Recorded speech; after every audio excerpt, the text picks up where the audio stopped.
à lire. Et je suis d'autant plus touchée que vous savez, certains d'entre vous savent peut-être les difficultés que notre librairie a rencontrées ces derniers temps. Et donc j'ai un peu l'impression que ce soir, c'est le phénix qui renaît de ses cendres. Donc voilà, merci beaucoup. Je vais passer la parole à Madame le maire, si elle veut bien. Merci.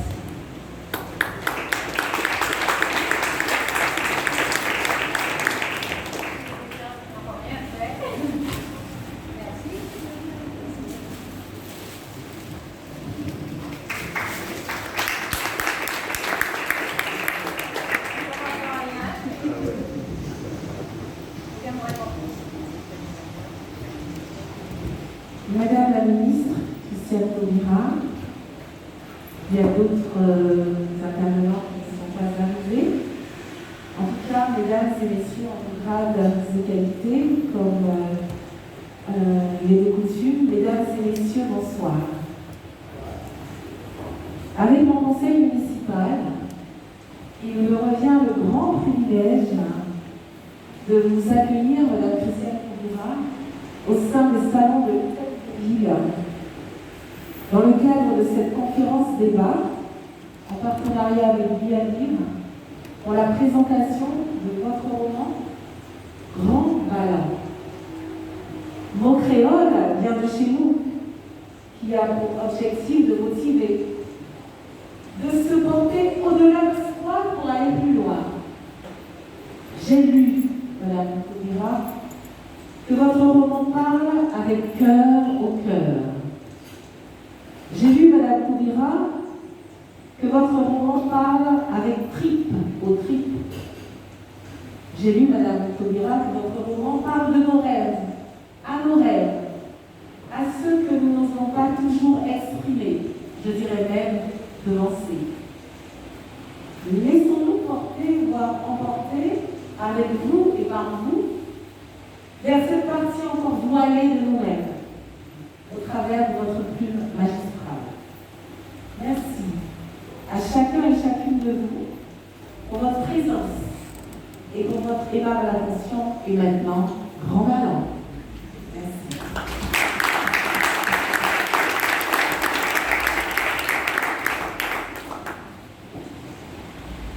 Donc je remercie la mairie en particulier, je pense à Françoise James qui n'est pas là, mais que je remercie sans que rien n'aurait été possible. Voilà.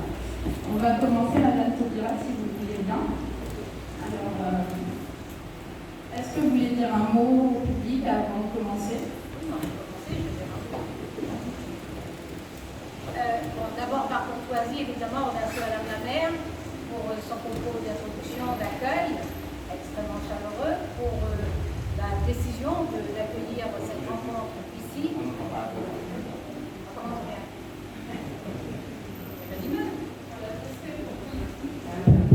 Alors, c'est totalement ma faute, mille excuses. Je disais donc que je remercie Madame la maire pour l'accueil qu'elle m'a accordé devant vous, cet accueil chaleureux, et pour la décision de recevoir ici cette rencontre, cet entretien suivi d'un échange avec le public et après dédicaces qui sont pour moi aussi des moments de rencontre, même si ce sont des rencontres furtives. Évidemment, toute initiative qui permet de s'interroger à la fois sur la littérature, sur ce qu'elle peut transporter, mais également sur les sujets de la littérature, et en l'occurrence pour ce livre-là, précisément le sujet de la vie ici en Guyane, de la société, de ses dysfonctionnements, de ses promesses, des entraves qu'elle réserve notamment à la jeunesse, mais aussi des perspectives qu'elle peut offrir dans la mesure où la connaissance de l'histoire, la compréhension de notre environnement permettent à chacune et à chacun peut-être de se positionner de façon plus active, plus volontariste. Donc cette initiative évidemment mérite d'être saluée, et moi je vous dis merci très chaleureusement d'offrir cette opportunité dans un moment où on prend des précautions pour les événements publics, d'offrir cette opportunité d'échange, d'exploration de ce roman et de rencontre avec les personnes qui s'intéressent à tout, c'est-à-dire à la littérature, mais également au non-dit de ce pays, aux interrogations, aux choses graves, à tout ce qui fait que la vie en société est ce qu'elle est. Donc merci beaucoup et nous pouvons commencer. Madame la Présidente de lui à dire.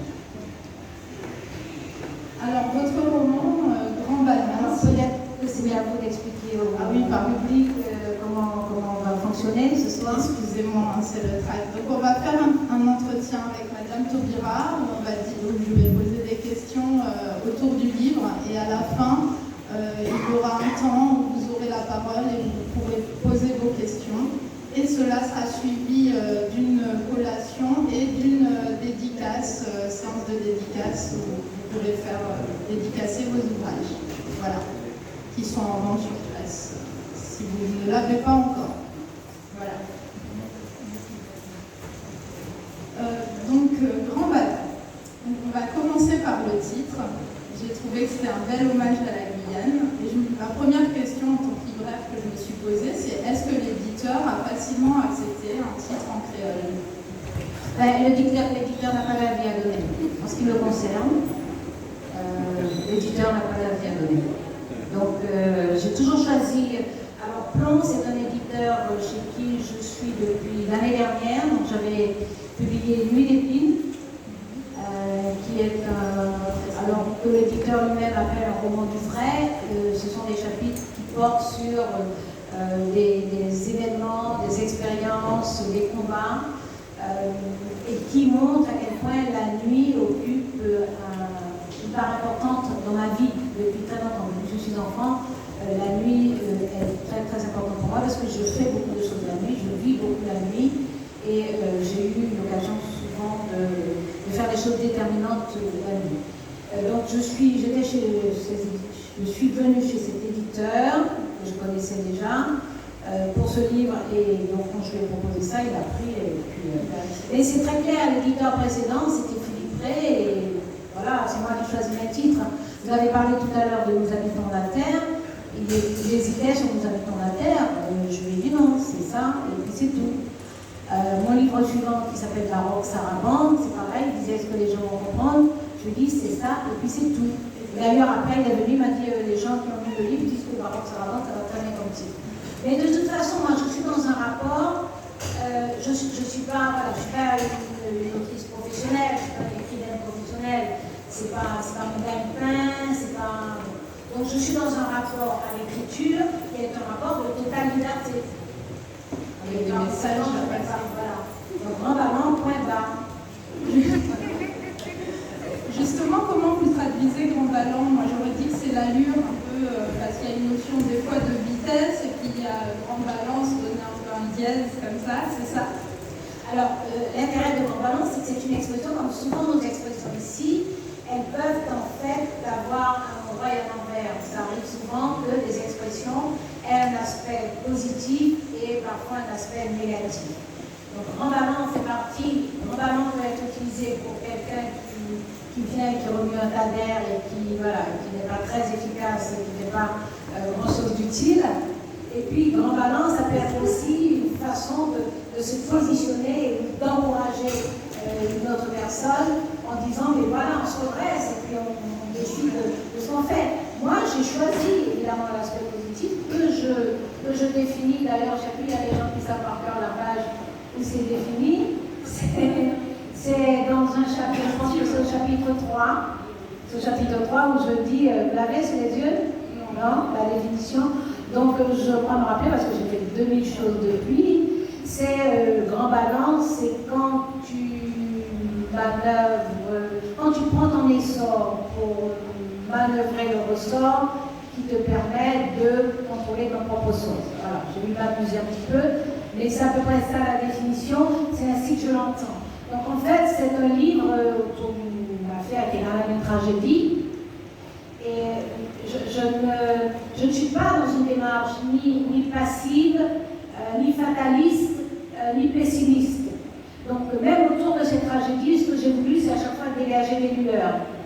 Donc le titre déjà, il dit Grand Ballon, c'est-à-dire qu'un jeune homme est pris dans un maelstrom qui lui est fatal, mais il peut réfléchir comment il va manœuvrer le ressort pour maîtriser son propre sort en ayant pris son essor.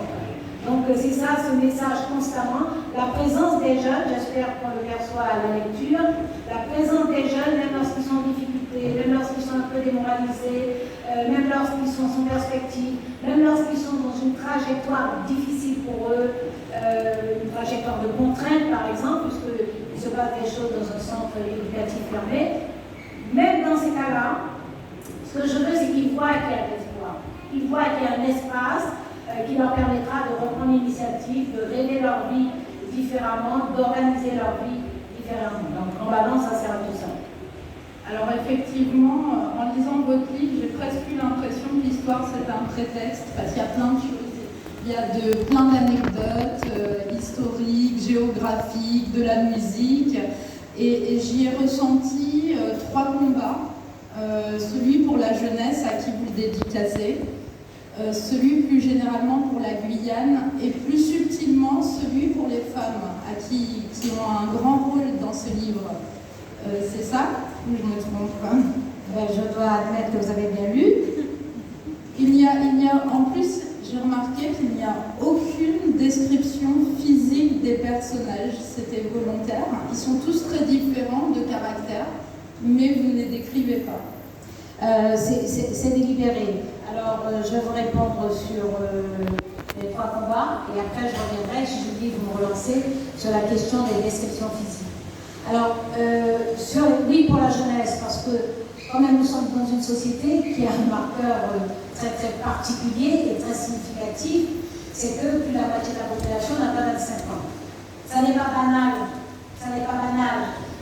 ça a des conséquences sur le dynamisme de la société, sur l'organisation de la société, sur les politiques publiques, si on peut prendre la peine de réfléchir à ces politiques publiques, mais ça, c'est tout sauf banal d'avoir une population dont plus de la moitié a moins de 25 ans. Ça veut dire que les enjeux en matière d'éducation, les enjeux en matière d'accès culturel, les enjeux en matière de répertoire, de nouveaux métiers, de formation aux nouveaux métiers, les enjeux en matière de circulation sur le territoire, en dehors du territoire, tout ça, ça a une autre dimension que, par exemple, dans les sociétés, il y a des sociétés, notamment les sociétés européennes, sont des sociétés où c'est pratiquement 40% de la population qui a plus de 60 ans.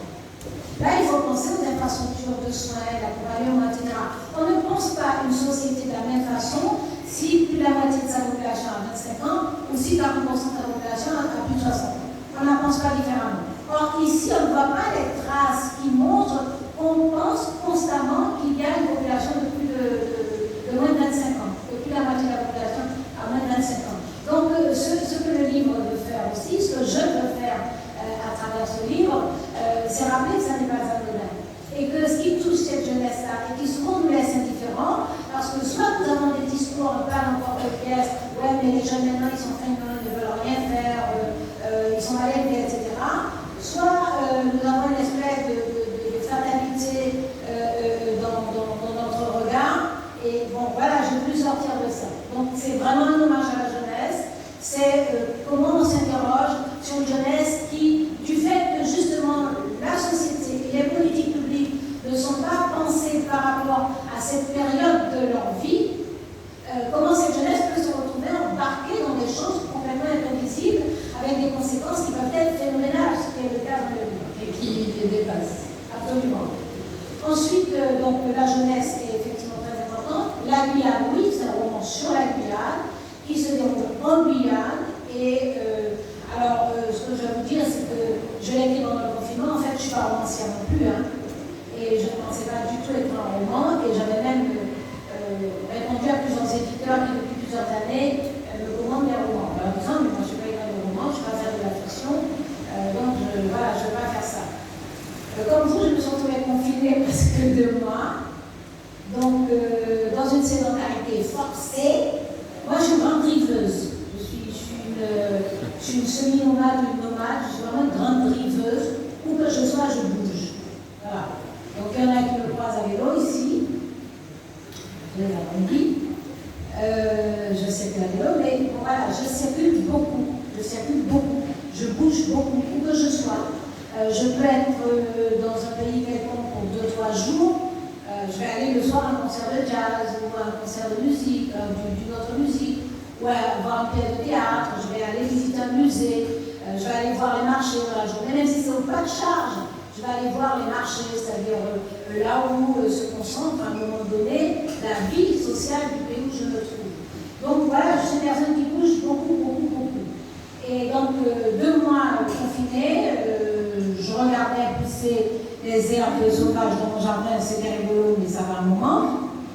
Et voilà, je me suis dit, j'ai beaucoup écrit sur d'autres sujets et j'ai engagé ce roman. Donc voilà, je l'ai fait pour la Guyane, et pourquoi je rappelle que c'est le confinement et pourquoi je précise que je suis une personne qui bouge beaucoup, c'est que vous avez vu qu'on voyage beaucoup dans ce roman. On voyage à travers la jeunesse aussi, puisque ce sont des jeunes qui en fait visitent leur propre pays et le découvrent. Et effectivement, on rencontre avec eux la Guyane sous tous ces aspects. Voilà, donc on voyage tout le long du littoral, on voyage le long du Maroni, on va là où on ne peut pas aller, où vous ne pouvez pas aller, ce qui est dit dans le roman, mais on arrive jusqu'au Tubucumac quand même. On arrive jusqu'à cet extrême sud dont on nous dit qu'il faut le préserver, le protéger, parce que c'est de la biodiversité, c'est de la forêt primaire, et qu'il ne faut pas que l'être humain soit là, parce qu'il va abîmer, il va altérer cette belle biodiversité. Sauf que la biodiversité sont les êtres humains.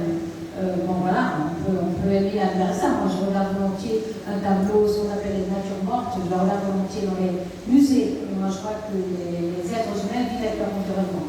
Mais on nous dit tout ça, sauf que il y a des traces d'anthropisation, c'est-à-dire qu'il y a des traces de présence humaine. On a retrouvé à l'extrême sud de la Guyane, on a retrouvé des traces d'un cimetière. Donc s'il y a des traces d'un cimetière, c'est que les gens ont vécu là.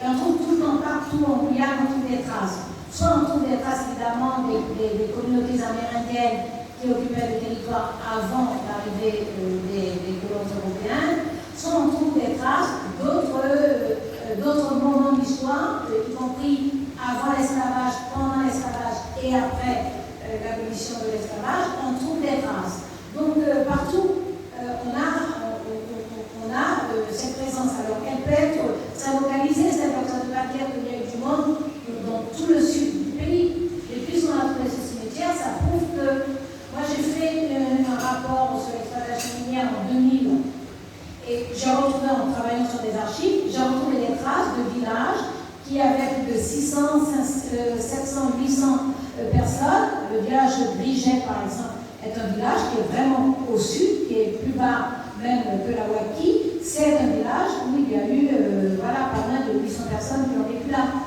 Et on sait pourquoi les gens se sont refugiés sur le littoral. C'est le décret-loi de Rimini de 1930 qui a décidé de partager le territoire en deux, avec la Guyane proprement dite qui est juste le littoral, une bande très mince, et puis le reste du territoire qui s'appelait le territoire de Rimini. Il y avait 9 postes douaniers sur le territoire, c'était pour contrôler la production aurifère. Les 9 postes douaniers, ça veut dire qu'il y avait constamment des contrôles sur l'activité économique. Donc il y avait une activité économique. Et aujourd'hui, je pense qu'il faut, et le roman invite à cela, il faut penser différemment à la question de la protection de la biodiversité. Moi, je fais partie des personnes qui n'ont pas de leçon à recevoir sur la protection de la nature, pour la simple raison que ça fait plus de 25 ans que je me base sur ces sujets-là.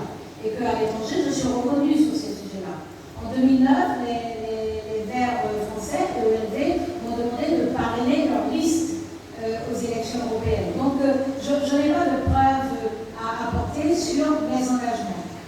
Donc, je peux très librement dire que ce n'est pas en extrayant ni les êtres humains, ni les communautés humaines de certaines parties du territoire qu'on protège mieux le territoire. Et que si le territoire est si protégé, c'est parce que justement des personnes en ont pris soin. Que des générations ont pris soin du territoire. Donc ça, il faut en tenir compte, il faut l'intégrer dans la façon dont on pense la protection de la biodiversité. Oui, il est effectivement beaucoup question de la mobilité des jeunes sur le département, donc vivre avec la nature sans la détruire, c'est possible. Et donc vous pensez que c'était une volonté de priver un peu les Guyanais. Souvent, moi j'entends dire les Guyanais connaissent mal leur pays. En fait, on les a habitués quelque part à ça, à ne pas chercher à le découvrir. C'est ce que vous nous dites. Non, c'est c'est un raccourci qui vient d'un préjugé, simplement. Le territoire de Lénini, le décret de Lénini, c'est 1930. 1930. C'est-à-dire que, bon, ça fait quoi? Ça fait pas un siècle. Ça fait pas un siècle. Donc le territoire était occupé. Il était occupé, il y avait les communautés Bouchy-Saman, on va dire ça comme ça. Il y avait les communautés amérindiennes. Il y avait, alors c'est dans l'exemple, il y avait les communautés amérindiennes, il y avait les communautés Bouchy-Saman qui ont circulé sur tout le territoire des Guyanes. Il y avait alors on ne peut pas dire communauté créole parce que les trajectoires collectives sont différentes et c'est une réalité, il n'y a pas d'échelle de valeur, il n'y a pas de bons points et de mauvais points à distribuer, il y a une réalité humaine qui fait que les trajectoires collectives sont différentes. Et donc les créoles qui sont retrouvés essentiellement dans l'agriculture, ont choisi essentiellement l'agriculture, c'est-à-dire que lorsqu'il y a l'abolition de l'esclavage, déjà il y a le marronnage, pendant l'esclavage, de personnes qui vont à l'intérieur et qui évidemment cultivent la terre, parce qu'il faut vivre, il faut se nourrir. Donc, et ensuite, après l'abolition de l'esclavage, il y a les personnes, les affranchis, choisissent d'aller à l'intérieur du territoire et de cultiver la terre plutôt que de rester sur les plantations, même si on leur propose un salaire qui était un salaire dérisoire. Donc, il y a une anthropisation qui se fait par rapport aux éléments historiques. Et on ne peut pas nier ça. Et lorsque le décret sur Lénini sorti en 1930, ce décret qui fait refluer la population vers le nord, contraint d'une certaine façon à venir sur le littoral. Donc, et puis après, on dit les Guyanais n'aiment pas, voilà, vous voyez, ils n'aiment pas les... Moi, j'ai beaucoup entendu ça lorsque j'étais députée, j'ai organisé des déplacements et des sorties. Je ne sais pas si parmi vous, il y en a qui sont fidèles. Je louais des bus, je marquais des enfants et des adolescents que j'ai emmené des adolescents passer par exemple une dizaine de jours en forêt. Alors au bout de 2 jours, il y en a 1 ou 2 qui devront redescendre et les autres restent là et puis au petit jour, ils ont du mal. Moi j'ai du mal à leur dire c'est fini, on repart. Donc évidemment, si on ne connaît pas, on doit avoir la prévention, on doit avoir une prévention. Mais qu'est-ce qu'on fait pour qu'ils connaissent la forêt? Est-ce que les jeunes aujourd'hui peuvent aller visiter la forêt? Du coup, sur les descriptions physiques, c'était volontaire Alors oui, c'est absolument délibéré. Alors peut-être un mot sur les femmes, parce que les femmes comptent beaucoup. Parce qu'elles comptent beaucoup dans la société. Elles ont un rôle particulier dans la société qui est lié aussi à notre histoire. Qui est lié aussi à la façon dont on a porté et transmis nos cultures et qui est lié aussi à la façon dont la société a beaucoup écrasé, notamment sur le plan social, particulièrement les familles monoparentales. Donc les femmes se sont retrouvées dans une dynamique où elles ont eu beaucoup à assumer. Justement, au premier chapitre, donc on est au procès de Kerma, qui est donc un jeune homme de 20 ans qui a un emploi mais qui fait taxi de façon un peu clandestine et donc qui s'est retrouvé embarqué dans une histoire qui le dépasse. C'est son procès, il cherche sa maman, c'est une maman créole, elle n'est pas là et vous dites ces femmes-là sont un sanctuaire pour la honte. Ça m'a beaucoup touchée. Oui, parce que ces femmes, alors ça change, hein, aujourd'hui, il y a moins de familles monoparentales. Les hommes, de plus en plus, participent à l'éducation de leurs enfants, y compris d'ailleurs aux travaux domestiques. Et si dans la salle, il y en a qui ne le font pas encore, vous devez commencer ce soir. Mais donc, non, les générations changent et les relations changent aussi.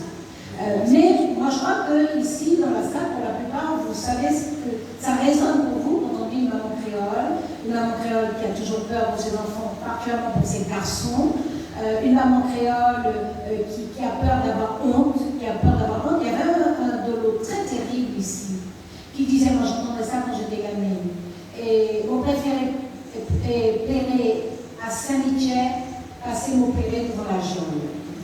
C'est-à-dire que c'est une parole terrible parce qu'elle dit que je préfère voir mon fils mort plutôt que d'avoir la honte d'un fils en prison. Heureusement, on n'entend plus ça, on n'entend plus ce genre de paroles. Mais dans ces dolos-là, on a des indicateurs extrêmement féconds et instructifs sur la mentalité, notamment la mentalité d'une mère.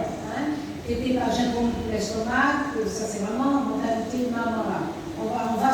dire on va y arriver, voilà, il y a quel que soit le malheur qui nous tombe dessus, ça ne sera pas trop lourd pour nous.